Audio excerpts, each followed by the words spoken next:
कर रहे तो रूप प्रकाशित ही नहीं हो सकता। भगवान लीला जहां भगवान प्रकट होकर लीला किए हैं, लीला कर रहे हैं, लीला करते रहेंगे, ऐसे नित्य धाम ब्रज 84 कोष वृंदावन आदि की यात्रा नहीं की, यहां आकर कुछ दिन बसे नहीं, तो तुम्हारे हृदय में श्री कृष्ण प्रेम, भगवत प्रेम कैसे स्फुरित होगा। अगर यहां आने को मिला है तो यहां की रज में लुटो, यहां की रज को प्रणाम करो और जिह्वा से गाओ वृंदावन वृंदावन वृंदावन वृंदावन, प्राण वृंदावन, जीवन वृंदावन, सर्वस्व वृंदावन, हा वृंदावन। वृंदावन नाम उच्चारण करने से जुगल सरकार मुस्कुराते हैं, समस्त सखियां आशीष देती हैं और वृंदावन के खग मृग पशु पक्षी ये भी कृपा करते हैं, क्योंकि सब ये वृंदावन का वैभव। प्रिया प्रीतम लता पता रजरानी, समस्त सहचरियां, खग मृग पशु पंछी, ये सब वृंदावन का वैभव है। जब हम वृंदावन बोलते हैं तो संपूर्ण वैभव हमें आशीष देता है वृंदावन का। इसलिए कह रहे हैं जिह्वा विह्वलता मुपैतु सततम तत्सद गुणोत्कीर्तने। श्यामा श्याम बोलना, प्रियालाल की चर्चा करना, खग मृग पशु पंछियों की महिमा वर्णन करना, रजरानी की, ये सब वृंदावन की महिमा का ही वर्णन है। समस्त सुभगाद्भुतम सकल मंगलात्यद्भुतम चिदात्म सकलोज्ज्वलाद्भुतमशेष रम्याद्भुतम समस्त वरदाद्भुतम सकल कृष्ण धामाद्भुतम तदेतदखिलाद्भुतम भज रसेन वृंदावनम। वृंदावन का आश्रय और वास तो सबको नहीं मिल पा रहा है, आश्रय तो सबको ही ले सकता है। मन वचन कर्म से वृंदावन का आश्रय। बोले समस्त सौभाग्यों से अद्भुत सौभाग्य उदय करने की सामर्थ्य वृंदावन में रहती है। सच्ची माने लोक परलोक के सब सुख तुम्हारे चरणों में लौटेंगे। यही परलोक सकल सुख पावत आचार्य की वाणी है। श्री आचार्य जो बोल दें तो भगवान अपनी बात झूठी कर सकते हैं, आचार्य की बात नहीं झूठी कर सकते। यद्यपि आचार्य रूप में श्री भगवान ही हैं, पर आचार्य की बात भगवान अपनो परण विशाल भगत को पूरो परण निभाऊं, तो आचार्य वाणी है यही परलोक सकल सुख पावत मेरी सो भैया कृष्ण गुण संचु। ए भाई तुम सच्चिदानंद प्रभु की लीलाओं का गायन करो, नाम जप करो, उनके गुणों का चिंतन करो, तुम्हें इस लोक और परलोक में समस्त सुख प्राप्त हो जाएंगे। श्रीधाम वृंदावन का आश्रय, श्रीधाम वृंदावन में आना, ये परम लाभ मिलता है कि रसिकों का संग मिल जाए। अगर रसिकों का संग न मिले तो आप वृंदावन आकर के देखो, आपको विशेष आनंद की अनुभूति नहीं होगी। आप यहां चाट पकौड़ी खाएंगे, आप गोलगप्पा खाएंगे, इधर उधर घूमेंगे, अगर प्रभु के पास भी दर्शन करने गए तो वहां दोष दर्शन करेंगे, अरे यहां ऐसा यहां ऐसा। लेकिन यदि आप महिमा सुन चुके हैं, सत्संग सुन चुके हैं, तो आप सावधान रहेंगे। आपके अंदर दोष दृष्टि नहीं जागृत होगी, आप नाम जापक होंगे, आप यहां से कमा के ले जा पाएंगे महान सुकृत जो आपके दुखों का नाश करके आनंद प्रदान करेंगे। इसीलिए कह रहे समस्त सुभगाद्भुतम, समस्त सौभाग्य प्रदान करने वालों में भी अद्भुत सौभाग्य प्रदान करने वाला ये श्रीधाम वृंदावन है। पक्का कर्मों का भोग बड़ा प्रचंड है, बड़े बड़ों को भोगना पड़ता है। जो सिद्ध महापुरुष हो गए उनको शरीरों से राग नहीं होता, पर शरीरों में प्रारब्ध भोग तो आता ही है। यदि प्रभु के आनंद का हमें स्वाद ना मिले तो ये प्रारब्ध मिटिया मेट कर देते हैं, पूरा जीवन बर्बाद कर देते हैं। इस धाम का एक विशेष प्रभाव है। श्री नागरीदास जी महाराज ने लिखा, कलह कलेश न व्यापय इठा इठौर विश्व ते न्यारी। यहां प्रारब्ध भोग आएगा, पर इस कोटि से नहीं आएगा कि आपका पतन कर दे, आपका नाश कर दे। नहीं, बहुत आराम से, कलह कलेश न व्यापय ईठा, बहुत आराम मुद्रा में आपका प्रारब्ध नष्ट हो जाएगा। चमत्कार हमने देखा, कलह कलेश न व्यापय ईठा, ये ठौर विश्व ते न्यारी, समस्त सुभगाद्भुतम सकल मंगलात्यद्भुतम, समस्त सौभाग्य के भी सौभाग्य को प्रकाशित करने वाला है वृंदावन धाम। सच्ची मानिए, ये केवल कथा नहीं है, ये जीवन की व्यथा है। कैसा भी कोई जीव हो, वृंदावन का आश्रम लेने मात्र से उसका भाग्य पलट जाएगा, भाग्य पलट जाएगा। देखो, अगर संसार की जेल से बचते हो तो एकमात्र केवल रास्ता है शिवप्रिया प्रीतम के नाम रूप लीला धाम का आश्रय लेना। नहीं, ये जेल तुम्हें बंद रखेगी। पुनरपि जननम पुनरपि मरणम पुनरपि जननी जठरे शयनम। अगर भाग पा रहे हो, निकल पा रहे हो, तो एक रास्ता केवल पकड़ो, नाम रूप लीला धाम। हमारी बात मान लेना, जहां ये चार बातें ना हो वहां धोखा है, मान लेना। जहां नाम न हो, रूप न हो, लीला न हो, धाम न हो, वहां धोखा है। नाम में भगवान के प्रणों से लेकर के सब अनेक नाम, अनंत नाम है। मंगलों का भी मंगल करने वाला वृंदावन कैसा है? बोले सकल मंगलात्यद्भुतम। श्री तीर्थराज प्रयाग सब तीर्थों का पाप लेकर के और अपना मंगल करवाने के लिए हम वृंदावन धाम आते हैं जब 12 वर्ष में यहां का कुंभ पड़ता है। मंगल भवन स्वयं श्री हरि हैं, आनंद समुद्र श्री हरि हैं। ऐसे आनंद समुद्र युगल सरकार को भी आनंद प्रदान करता है वृंदावन, तो हम आनंद के अंश हैं, हमें आनंद कैसे नहीं मिल जाएगा? सकल मंगलात्यद्भुतम, मंगलों का भी अद्भुत मंगल करने की सामर्थ्य रखने वाला वृंदावन। चिदात्म सकलोज्ज्वलाद्भुत मसे सत्याद्भुतम। भगवान के चिन्मय धाम बहुत हैं, कैलाश, भगवान का वैकुंठ धाम, भगवान के विविध धाम है अवतार संग। बोले समस्त चिन्मय धामों में सकल रमणीयता, अद्भुत माधुर्य, अद्भुत महिमा और सबका मूल श्री धाम वृंदावन है। श्रीपाद कह रहे हैं, बड़े अनुभवी महापुरुष हैं। समस्त वरदाद्भुतम, वरदान देने वालों को भी वरदान देने की सामर्थ्य वृंदावन रखता है। समस्त वरदाद्भुतम। एक माई बांके बिहारी लाल की शोभा देखकर मुग्ध हुई, घर गई, अपनी जेवर बेची, कुछ और भी जो मूल्य सामग्री थी बेची और आई और फूल बंगला बनाया। वो रिझी बिहारी जी पर, बिहारी रिझ गए उस पे। फूल बंगला में बिहारी जी बैठे, बाहर बैठे, वो देख रही, देखते देखते सीधे निकुंज, सीधे बिहारी जी को देखते देखते देखते अपने आभूषण सब बेचकर फूल बंगला देखते रीझ गए। वो बिहारी जी को देख के रीझ गई, बिहारी जी उनको देख के रीझ। समस्त वरदाद्भुतम, इससे बड़ा कौन सा वरदान होगा? बिहारी जी को दर्शन करते हुए बिहारी जी को सुख प्रदान किया, फूलों के बंगला में बैठाल कर लाडले को निरखते हैं। क्या तरसते हैं अपने लोग कि ऐसी मृत्यु हो जाए, हमारे इष्ट सामने हो और उनको देखकर प्राण निकल रहे हो, और जो जीवन में कमाया उससे उनका श्रृंगार कर दिया। बलिहार जीवन। श्रीधाम वृंदावन वरदान देने वालों को भी वरदान देने में समर्थ है। समस्त वरदाद्भुतम।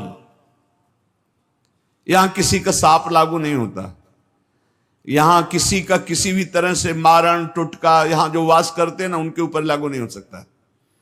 चाहे जितना बड़ा बलवान हो, मंत्रवेत्ता हो, तांत्रिक हो, उसका प्रभाव नहीं पड़ सकता, क्योंकि यहां जिनके चरण चिन्ह बने हुए हैं उनके चरणों में एक अद्भुत सामर्थ्य विराजमान है। वैसे तो अनंत शक्तियां हैं, पर वरदान देने वालों को भी वरदान देने की सामर्थ्य क्यों है वृंदावन में?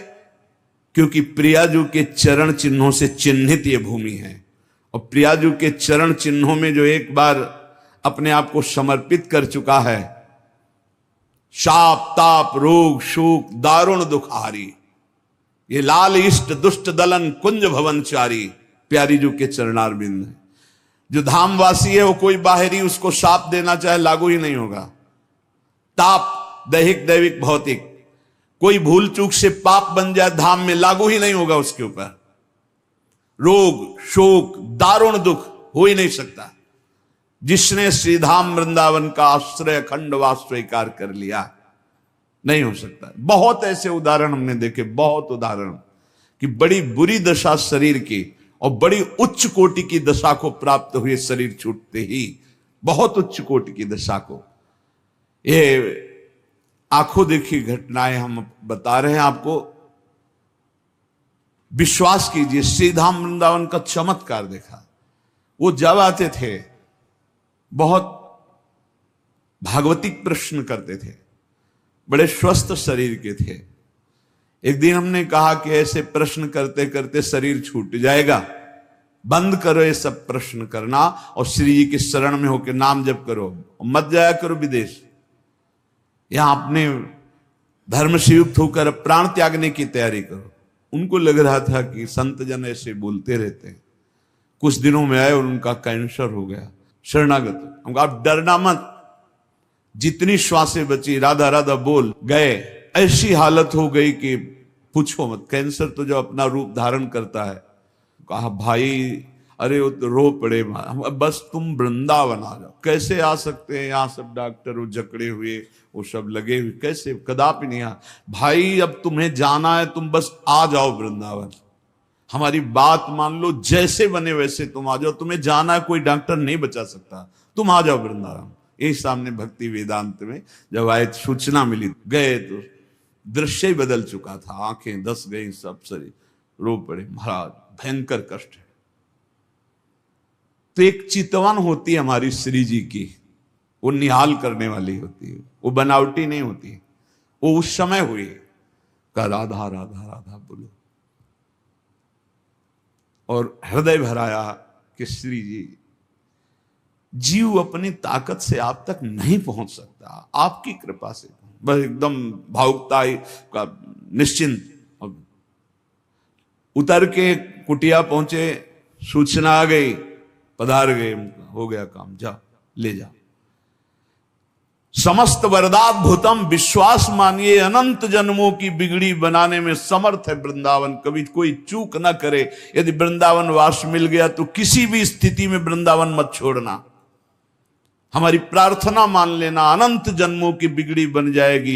ये मायावी रिश्ते नाते लाल, ये मायावी धन संपत्ति की भोग वासनाएं, ये शरीर की सुख वृत्तियां, चलो बंबई वहां अमृत पिला दिया जाएगा, तुम अमर हो जाओगे, ये सब माया के नाटक हैं, मत भूलना। जो कछु लिख्यो लीलाट दुख सुख देह संग भुगते गो, जहां जाएगो या सिद्धांत अभंग, यह सिद्धांत अभंग, तजत क्यों धीरज प्राणी, वृंदावन परिहरे प्रिया प्रीतम रजधानी। जो कुछ लिखा है भाग्य में, भाग के जाओ, भोगना पड़ेगा। यहां तो मिटा देंगे मेरी लाडली जो है। अधिक कष्ट कभी देखा ही नहीं। जब अधिक कष्ट हुआ है तो अधिक दुलार मिला है। कई बार बताया, आप विश्वास कीजिए। इसलिए प्रार्थना है, ना वास कर पाओ अगर सौभाग्य ऐसा, नहीं तो आश्रय। आश्रय ऐसे माना जाता है कि जैसे आप विदेश गए हो, लौट करके आप अब जहां छुट्टी मिली तो घर के लिए कैसे भागते हो, ऐसे वृंदावन के लिए भागो। और आपका एक एक दिन वृंदावन के चिंतन से व्यतीत हो तो आपका दृढ़ आश्रय माना जाएगा कि आप वृंदावन आश्रित हो। जो वास वाले को फल मिलता है, वही आश्रय वाले को भी फल मिलता है। शकल कृष्ण धामाद्भुतम, भगवान श्री हरि के धामों में बड़ा अद्भुत धाम वृंदावन है। तदे तदखिलाद्भुतम भज रसेन वृंदावनम। तो यहां का भजन करने वाले भी अद्भुत हैं। ऐसे अद्भुत भजनानंदियों का संग करके, रस में डूब करके श्रीधाम वृंदावन का भजन करो। एक एक तुम्हारी वृत्ति जितनी कीमती है, वो कीमत संसार में है ही नहीं। एक एक श्वास तुम्हारी जितनी कीमती, वो संसार में धन ही नहीं है कि तुम्हारी श्वास का कीमत दे सके। जैसे आपको वर्णन किया कि आपने 50-60 वर्ष में 60 वर्ष में आपने जितना रुपया कमाया, अब आखिरी श्वास हो, आप कह दो एक श्वास और बढ़ा दो, 100 रुपया दे देंगे, एक श्वास नहीं बढ़ेगी। अरे भाई, ये अमूल्य श्वासें केवल सार्थक होती हैं भगवान नाम में। राधा राधा, कृष्ण कृष्ण, राम कृष्ण हरि, जो नाम लोगे तभी सार्थक होंगी। इसलिए धाम का आश्रय, धाम का वास, प्रिया प्रीतम के चरणों की शरणागति, खूब नाम जप और अपने जीवन को प्रतिपल संभालते रहिए, कहीं फिसल करके माया में न चला जाए, कहीं माया के गर्त में न गिर जाए, जहां से चढ़ना बड़ा मुश्किल होता है। संत महापुरुषों के वचन भगवत मार्ग में हमें बड़ी पुष्टता प्रदान करते हैं, भगवत मार्ग में उत्साह प्रदान करते हैं। कुछ हमारी कमियां रहती हैं जो संत वचनों से ही दूर होती हैं। अहंकार नष्ट होता है जो संत वाणी से ही दूर होता है। हमारे विचारों की पवित्र गंगा प्रकट हो जाती है जहां संत वाणी श्रवणेंद्रिय से सुनी जाती है। हमारे हृदय में अद्भुत वैराग्य उत्पन्न होता है, संत वाणी का अमोघ प्रभाव होता है। प्रसंग चल रहा था कि जो संत हैं, जो साधक हैं उत्तम भगवत प्राप्ति के मार्ग में चलने वाले, वो विद्या विनय संपन्ने ब्राह्मणे गविहस्तनी सुनी चौसुपाके च पंडिता समदर्शिना, वो समदर्शी होते हैं। वो विद्या विनय से संपन्न ब्राह्मण में, गाय में, कुत्ते में, चांडाल में, हाथी में एक ही परमात्मा तत्व को देखते हैं जो है विराजमान है। पर कुछ लोगों का कहना है कि बर्ताव समान होना चाहिए। बर्ताव समान हो ही नहीं सकता। बर्ताव में विषमता होगी, दृष्टि में समानता होगी। वो अज्ञानी है जो वर्ताव में समानता की बात करे। कल चर्चा हुई थी कि वर्ताव में समानता हो ही नहीं सकती। कुछ लोग इसका उल्टा भाव लेते हैं कि वही समदर्शी, वही ज्ञानी है, वही महात्मा जिसका व्यवहार समान हो। व्यवहार समान नहीं हो सकता। व्यवहार में भेद होगा, विषमता होगी, संभव ही नहीं है। जैसे कल चर्चा हुई थी कि हमें हाथी का पेट भरना है और कुत्ते का पेट भरना है, तो जिससे हाथी का पेट भरेगा उससे कुत्ता खाएगा ही नहीं। बड़े बड़े पत्ते, घास, डाल, उससे उसका पेट भरता है। और कुत्ते को रोटी दे दो, उससे पेट भर जाएगा। दृष्टि में दोनों समान है, लेकिन आहार का भेद है और व्यवहार का भेद है। हाथी की बड़े बड़े राजा लोग बड़े बड़े सवारी करते हैं लोग, पर कुत्ते की सवारी तो केवल भैरव बाबा ही करते हैं, दूसरे के सामर्थ्य नहीं। भैरव जी का वाहन। गाय का एक ही लाइन में रखा गया है, विद्या विनय संपन्न ब्राह्मणे गवि हस्तनी। गाय, इनमें भगवत दर्शन कर रहे हैं। सुनी सोपाके च पंडिता समदर्शिना। चांडाल में, कुत्ते में, हाथी में, सब में भगवान का भाव करना, लेकिन व्यवहार नहीं हो सकता। व्यवहार में विषमता रहेगी। व्यवहार में जो क्षमता करता है या तो पागल है और या उसको ज्ञान नहीं है। व्यवहार में विषमता बनी रहेगी। जैसे हम एक ही खाद्य से सबको पुष्ट नहीं कर सकते, सबका अलग अलग खाद्य है, विलक्षण है। व्यवहार में विलक्षणता रहेगी, व्यवहार में विषमता रहेगी। जैसे हमारे अपने संपूर्ण देह है, पर अलग अलग विषमता है। आंख देखने का काम करती है, कान सुनने का काम करती, जबान बोलने का काम करती, रसेंद्रिय स्वाद का काम करती। व्यवहार में भिन्नता है। ऐसा नहीं कि व्यवहार में समानता। अपने ही शरीर में हम नहीं कर सकते। नीचे के अंगों को छूने के बाद हाथ धोते हैं, ऊपर के अंग छूने पर कोई बात नहीं होती। तो विषमता क्यों? कि शरीर तो तुम्हारा ही है ना, फिर व्यवहार में विषमता क्यों? बोले नहीं, जो व्यवहार में विषमता है वो होनी ही चाहिए। अगर नहीं होगी तो या तो वो मूर्ख है या उसके ज्ञान नहीं है, उसे शास्त्रीय ज्ञान नहीं है।